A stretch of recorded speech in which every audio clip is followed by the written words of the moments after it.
नमस्कार दोस्तों, मेरे YouTube चैनल TVS पामिस्ट्री में आप सभी का बहुत बहुत स्वागत है। दोस्तों, यह जो इमेज आप देख रहे हैं स्क्रीन पर, यह इमेज जाने माने मोटिवेशनल गुरु श्री नूतन जी खंडेलवाल की है। इनकी हस्तरेखाओं का विश्लेषण पिछले कुछ महीनों पहले किया था मैंने। इनके अनुरोध पर मैं दोबारा इनके हाथ का हस्तरेखा विश्लेषण करने का प्रयास कर रहा हूँ।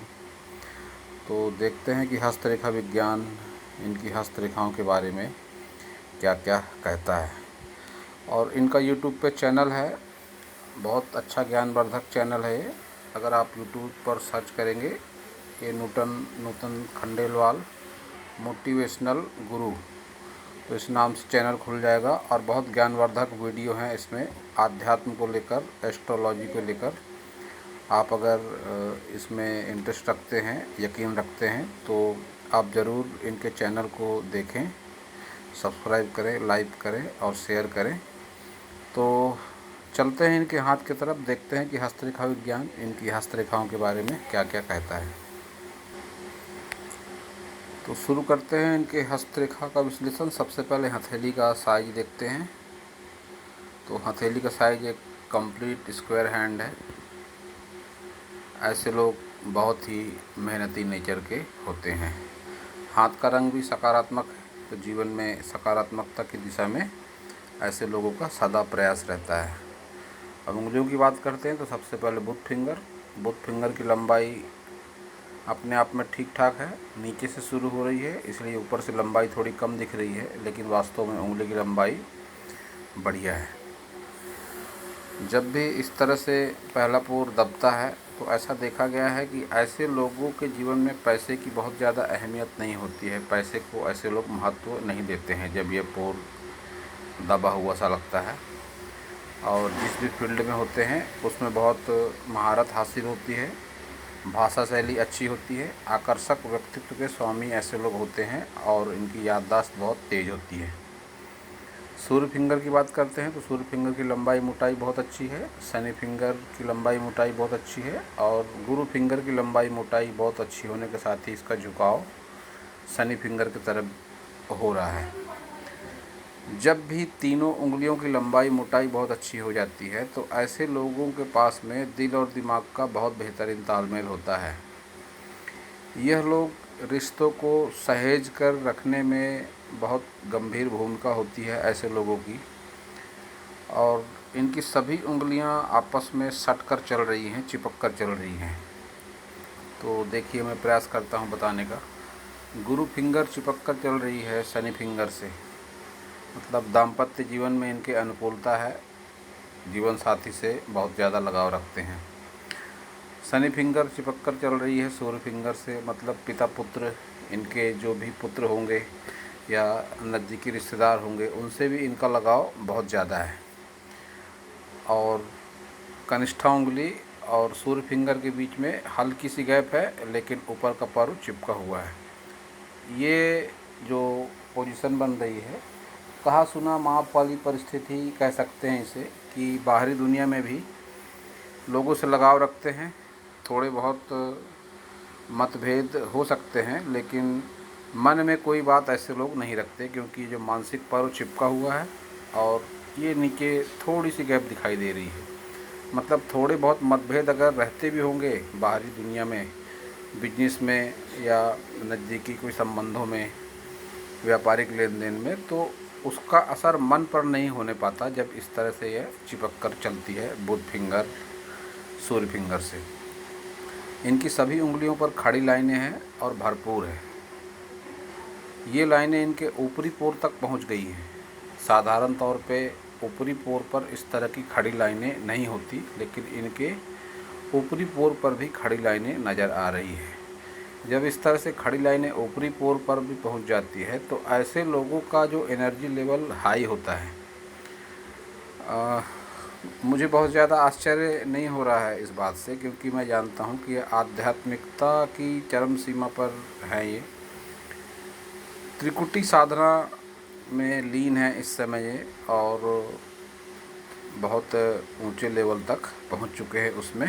तो यह जो लाइन इस तरह से होती है, खड़ी लाइन जब ऊपरी पोर तक पहुंच जाती है तो ऐसे लोगों का एनर्जी लेवल बहुत ज़्यादा हाई होता है, और आध्यात्मिकता से एनर्जी लेवल हाई होता ही है। जो भी आध्यात्मिकता में है वो इस बात को समझ सकता है कि आध्यात्मिकता से एनर्जी लेवल हाई रहता है, आत्मविश्वास में वृद्धि होती है। यह उसी के लिए इन लाइनों को सकारात्मक माना जाता है। जिस भी उंगली पर होती है सकारात्मक लाइन, उस पर्वत के एनर्जी टावर को बढ़ाने का काम ये लाइन करती है। एक तरह से कह सकते हैं जैसे मोबाइल का टावर होता है, जिस एरिया में होता है वहाँ का कवरेज बहुत अच्छा हो जाता है, नेटवर्क अच्छा हो जाता है। तो ऐसे ही ये जिस भी उंगली के नीचे होती है, जिस भी उंगली पर इस तरह की खड़ी लाइनें होती हैं, उसका जो पर्वत रहता है, मान लो ये इंडेक्स फिंगर है, इसका गुरु पर्वत है, यह बहुत स्ट्रांग हो जाएगा। इस तरह से जिस जिस भी उंगली का पर्वत रहेगा वो पर्वत बहुत स्ट्रांग हो जाता है इस तरह की खड़ी लाइनों के रहने से। तो अब देखते हैं इनका अंगूठा। अंगूठे पर बिल्कुल 90 का ट्रायंगल बन रहा है इस तरह से। जब भी इस तरह से ट्रायंगल बनता है तो ऐसे लोग बहुत परोपकारी हो जाते हैं। अंगूठा मांसलता लिए हुए है बहुत ज़्यादा, तो मन में धार्मिकता की भावना भी रहती है ऐसे लोगों की। और इनके अंगूठे पर एक बुद्धा आई भी बनता हुआ दिखाई देता है, जो इसके बारे में ऐसा कहा जाता है कि यह 40+ की एज में एक्टिवेट होता है और रुपए पैसे से संबंधित समस्या व्यक्ति के जीवन में नहीं रहती है। इसके साथ ही ऐसे लोगों की छठी इंद्री सक्रिय रहती है, होने वाली घटना का पूर्वानुमान ऐसे लोगों को पहले से हो जाता है। तर्क शक्ति ऐसे लोगों की बहुत अच्छी होती है, अपनी बात सामने वाले को समझाने में ऐसे लोग बहुत सफल रहते हैं। यही कारण है कि ये मोटिवेशनल गुरु है। और दाम्पत्य जीवन भी ऐसे लोगों का अच्छा होता है, संतान सुख भी ऐसे लोगों के जीवन में बहुत अच्छा रहता है। तो अब देखते हैं इनके सभी पर्वतों को। सबसे पहले बुध पर्वत। तो बुध पर्वत पर थोड़ा दबाव है, ढलान पर है बुध पर्वत। रेखाएं अपने आप में बहुत अच्छी चल रही हैं। खड़ी रेखाएं जब इस तरह से चलती है तो रुपए पैसे की समस्या उतनी ज़्यादा नहीं रहती है व्यक्ति के जीवन में। लेकिन जब ये ढलान पर इस तरह से बुध पर्वत होता है तो ऐसा ढलान थोड़ी बहुत कमतरता देता है संबंधित व्यवसाय में, रोजी रोजगार में कहीं ना कहीं थोड़ी कमी ज़रूर होती है। और मैंने ऐसा भी देखा है, ऐसा अनुभव है मेरा, कि जब भी बुध पर्वत बाहरी हाथ के बाहरी भाग में ढलान पर होता है तो ऐसे में त्वचा से संबंधित बीमारियां भी ऐसे लोगों को होने की संभावना ज़रूर रहती है। त्वचा से संबंधित बीमारियां मैंने कई लोगों के हाथ में देखी है जिनका बुध पर्वत ढलान पर है, उनको त्वचा से संबंधित बीमारियां अक्सर हो जाया करती हैं। तो अब देखते हैं इनका सूर्य पर्वत। सूर्य पर्वत शिफ्टेड थोड़ा लगता है। सूर्य पर्वत हल्का सा इधर बुध पर्वत की तरफ आ गया है और इधर शनि पर्वत की तरफ बढ़ रहा है, बीच में दबा हुआ है। फिर भी उतनी ज़्यादा कोई नकारात्मकता वाली बात नहीं है। लेकिन इसका एक माइनस पॉइंट ऐसा हो जाता है जब इस तरह से शिफ्टेड हो जाता है दोनों साइड में, तो ये अपना पूरा प्रभाव नहीं दे पाता सूर्य पर्वत। ऐसे लोग किसी की कितनी भी मदद क्यों ना कर ले, इनको कोई बेनिफिट नहीं मिलता, बदले में कोई एहसान नहीं मानता है। लेकिन नाम यश मिलता है ऐसे लोगों को भरपूर। इनकी सूर्य रेखा वैसे भी इनकी भाग्य रेखा से शुरू हो रही है। अच्छा खासा नेम फेम ये जीवन में हासिल कर चुके हैं और बढ़ती एज के साथ नेम फेम भी ऐसे लोगों का बढ़ता है। अब देखते हैं शनि पर्वत। शनि पर्वत अपने आप में बढ़िया है, न दबा हुआ है न बहुत उभार है। तो ऐसे लोग संतुष्ट रहते हैं जीवन से अपने, ऐसा देखा गया है। और ये जो इस तरह से रेखाएं चल रही है ये रुपए पैसे के लिए अच्छी मानी जाती है। खड़ी रेखाएं जब भी शनि पर्वत पर आती है तो मिडिल एज के बाद ऐसे लोग एक संतुष्टि लेवल पर ज़रूर पहुंच जाते हैं। रुपए पैसे के मामले में अच्छा खासा रुपया उनके पास में इकट्ठा हो जाता है। अब देखते हैं इनके हाथ का मेन गुरु पर्वत, जिसके बारे में इन्होंने मुझसे कहा था कि पिछली बार फ़ोटो बहुत ज़्यादा स्पष्ट नहीं आ पाई थी, तो इस बार इन्होंने फ़ोटो बहुत अच्छा भेजा है हाथ का। तो इनका गुरु पर्वत सबसे पहले देखते हैं गुरु वलय। गुरु वलय तो अधिकतर हाथों में होता ही है, किसी में कंप्लीट किसी में इनकम्प्लीट। तो इसमें भी गुरु वलय है, थोड़ा इनकम्प्लीट सा। तो मन में धार्मिकता की भावना जरूर व्यक्ति के होती है, लेकिन ये दो लाइनें साधारण तौर पे आपको जल्दी किसी के हाथों में नहीं दिखेंगी। एक लाइन गुरु पर्वत से निकली इस तरह से, यह एक तरह से कंप्लीट गुरु वलय से माना जा सकता है इस लाइन को। ये इनकम्प्लीट, ये कंप्लीट गुरु वलय। बिल्कुल मन में धार्मिकता की भावना, आध्यात्म की तरफ झुकाव, और साथ में एक ये और लाइन।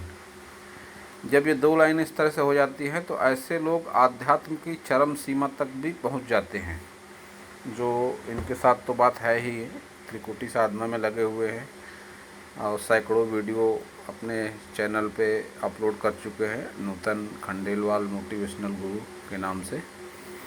तो कोई बहुत आश्चर्य वाली बात नहीं, इनके हाथों में इस तरह से जो रेखाएं सकारात्मक चल रही है, बहुत पावरफुल, बहुत स्ट्रांग रेखाएं हैं, और बहुत कम हाथों में देखने को इस तरह की रेखाएं मिलती हैं। ऐसे लोग लाइफ में तरक्की भी ज़रूर करते हैं, प्रोग्रेस लाइन भी है इनके हाथ में। तो बहुत अच्छा गुरु पर्वत है इनका, और लाइनें भी बहुत अच्छी चल रही हैं। अब देखते हैं मंगल पर्वत। मंगल पर्वत पर भी उभार अच्छा है, एनर्जी से भरपूर होते हैं ऐसे लोग, आत्मविश्वास बहुत ज़्यादा होता है ऐसे लोगों में। इनकी भाषा शैली की बदौलत ही लोग इनको याद रखते हैं। यह जो एक खड़ी लाइन चल रही है मंगल पर्वत पर, इस लाइन को देख के कहा जा सकता है कि जीवन में कभी न कभी इनको कोर्ट कचहरी या पुलिस थाने के चक्कर भी ज़रूर लगाना पड़ा होगा, चाहे अनचाहे। इस परिस्थिति का निर्माण जीवन में ज़रूर हुआ होगा। अब शुक्र पर्वत देखते हैं। तो शुक्र पर्वत का उभार भी अच्छा है, सुख सुविधाएं की लाइन भी अच्छी है। अपने बलबूते पर व्यक्ति सुख सुविधा इकट्ठा कर पाता है जीवन में। तो शुक्र पर्वत भी इनका अच्छा है। चंद्र पर्वत की अगर बात करते हैं तो चंद्र पर्वत भी इनका अच्छा है, कोई नकारात्मक निशान चंद्र पर्वत पर भी नज़र नहीं आ रहे हैं। इस तरह से जब रेखाएं चलती हैं तो लंबी दूरी की यात्राएं भी व्यक्ति जरूर जीवन में करता है। अब देखते हैं सभी लाइनों को। सबसे पहले हृदय रेखा। हृदय रेखा पर एक विष्णु तिलक बन रहा है। विष्णु तिलक जब भी बनता है तो उसे अच्छा माना जाता है हस्तरेखा विज्ञान में। विष्णु तिलक जब भी किसी के हाथों में होता है तो ऐसे लोग परोपकारी माने जाते हैं। परोपकार की भावना होती है मन में ऐसे लोगों के। तो यह निशान बहुत अच्छा इनके हाथों में है, विष्णु तिलक। लेकिन इनकी हृदय रेखा पर संघर्ष भी भरपूर दिखाई पड़ता है। लहरा कर चल रही है हृदय रेखा, बहुत ज़्यादा सीधी नहीं है, घुमाव है बेशक इसमें, लेकिन इस तरह से जब लहरदार होकर चलती है तो यह जीवन में संघर्ष को बढ़ाती है, तनाव को बढ़ाती है। तो जो संघर्ष तनाव इन्होंने जीवन में झेला है वह साफ इनकी हृदय रेखा से भी दिख पड़ रहा है। अब मस्तिष्क रेखा देखते हैं। तो मस्तिष्क रेखा भी इनकी एकदम स्ट्रेट नहीं है, उसमें भी थोड़ी लहर है जो मन में तनाव को, जीवन में तनाव को और कई तरह के संघर्ष को दिखाती है। लंबी मस्तिष्क रेखा है इनकी। ऐसे लोगों की याददाश्त बहुत तेज़ हो जाती है और जीवन में हुई घटनाओं को आसानी से ऐसे लोग नहीं भुला पाते हैं। एक विद्या रेखा भी इनके हाथ में है। जब विद्या रेखा हाथ में होती है तो कोई ना कोई आर्टिस्टिक क्वालिटी भी ऐसे लोगों में ज़रूर होती है, जिस आर्टिस्टिक क्वालिटी की बदौलत ये लोगों का नेम और फेम भी ज़रूर होता है। अब देखते हैं इनकी जीवन रेखा। जीवन रेखा की लंबाई अच्छी है। जीवन रेखा की लंबाई को देखकर इनकी एज 70+ की कही जा सकती है। और अगर पूरी एज को काउंट करते हैं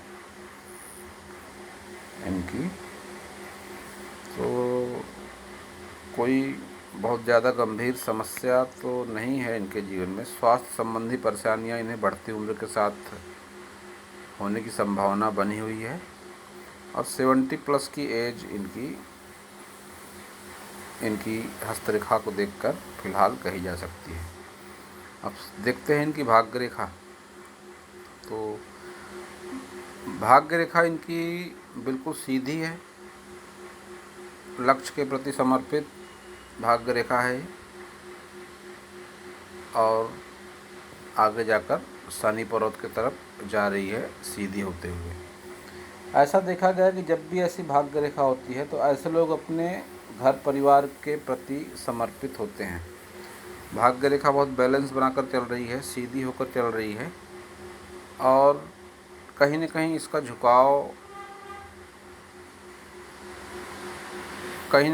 झुकाव जो है तो गुरु पर्वत के आसपास ही इसका झुकाव लगता है। इस तरह से सीधी होकर चल रही है, यहाँ से इस तरह।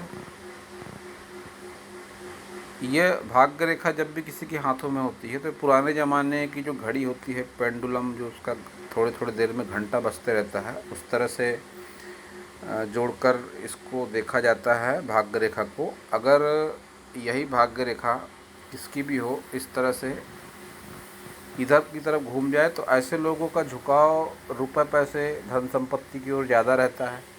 लेकिन वहीं जब इसका झुकाव इस तरह से गुरु पर्वत की तरफ हो जाए तो ऐसे लोग अपने घर परिवार को पैसे से ज़्यादा अहमियत देते हैं। तो बहुत अच्छी भाग्य रेखा है। अपने बलबूते पर इन्होंने अपने कारोबार को बढ़ाया है और एक मुकाम तक पहुँचे हैं। इनकी व्यापार रेखा भी बहुत मजबूती के साथ है, भाग्य रेखा के आसपास से निकली और बहुत मजबूती के साथ में बुध पर्वत तक पहुंची। ऐसे लोग अपने जीवन के अंतिम समय तक अपने व्यापार से जुड़े रहते हैं जब भी इतनी लंबी व्यापार रेखा होती है और बुध पर्वत तक पहुंच जाती है। तो ऐसे लोग आजीवन अपना काम करते रहते हैं, आजीवन अपनी आजीविका से जुड़े हुए होते हैं। तो बहुत अच्छा संकेत इनके हाथ में यह लग रहा है। इनकी मणिबंध रेखाओं को भी अगर देखते हैं तो मणिबंध रेखाएं भी सकारात्मक है। धन को लेकर, स्वास्थ्य को लेकर, संपत्ति को लेकर इस तरह की रेखाओं को सकारात्मक माना जाता है। एक कंप्लीट धन त्रिकोण है इनके हाथ में। यह इनकी माइंड लाइन है, यह इनकी लक लाइन और यह इनकी बिजनेस लाइन या हेल्थ लाइन। तो इन तीनों रेखाओं को मिलाकर धन त्रिकोण मजबूती के साथ बना हुआ है इनके हाथों में। जब भी धन त्रिकोण किसी के हाथ में होता है तो ऐसा कहा जाता है कि ऐसे लोगों के पास में 40+ की एज के बाद में रुपए पैसे की समस्या नहीं रहती है। दोस्तों, इस धन त्रिकोण को लेकर कई हस्तरेखाओं का अध्ययन किया है मैंने और मैं इस निष्कर्ष पर पहुंचा हूं अभी तक कि जिस किसी के भी हाथ में धन त्रिकोण होता है 40+ के एज के बाद में उसको वाकई धन से संबंधित समस्या नहीं रहती है। लेकिन इसका मतलब ये नहीं कि वह धन कुबेर हो जाता है या बहुत अपार धन संपत्ति उसके पास हो जाती है। लेकिन इतना ज़रूर है कि जब भी धन त्रिकोण किसी के हाथ में बनता है तो एक एज क्रॉस करने के बाद में वह अपनी ज़रूरतें, अपने परिवार की ज़रूरतें पूरे करने में सक्षम होता है। किसी के आगे हाथ फैलाने की नौबत ऐसे लोगों को नहीं आती। यह इस धन त्रिकोण के प्रभाव होते हैं। यह मेरे अनुभव की बात है। कई हाथों का विश्लेषण करने के बाद में, उनके अनुभव सुनने के बाद मैं यह बात आपको बता रहा हूँ कि धन त्रिकोण कुल मिला के अच्छे परिणाम जरूर जीवन में देता है। तो दोस्तों, इस हाथ में जो प्लस पॉइंट मुझे लगा, जो आध्यात्मिक गुरु हैं ये, और इनका दाम्पत्य जीवन भी बहुत अनुकूल है। परिवार से लगाव रखते हैं और समाज से लगाव रखते हैं, परोपकारी प्रवृत्ति है इनकी। तो ये जो गुरु माउंट इनका है ये बहुत अच्छा गुरु माउंट है और इस पर जो रेखाएं हैं ये साधारण तौर पर इस तरह की रेखाएं साधारण व्यक्ति के हाथ में नहीं होती हैं। तो इनका बहुत बड़ा अहम रोल है आध्यात्मिकता की ओर झुकाव के लिए। इन रेखाओं को बहुत ही महत्वपूर्ण माना जाता है। तो दोस्तों, यह था इस हाथ के बारे में मेरा हस्तरेखा का ज्ञान। अगर आपको मेरा वीडियो अच्छा लगा हो तो आप मेरे चैनल को सब्सक्राइब करें, मेरे वीडियो को लाइक करें, शेयर करें, कमेंट करें और पूरा वीडियो देखने के लिए आप सभी का बहुत बहुत धन्यवाद।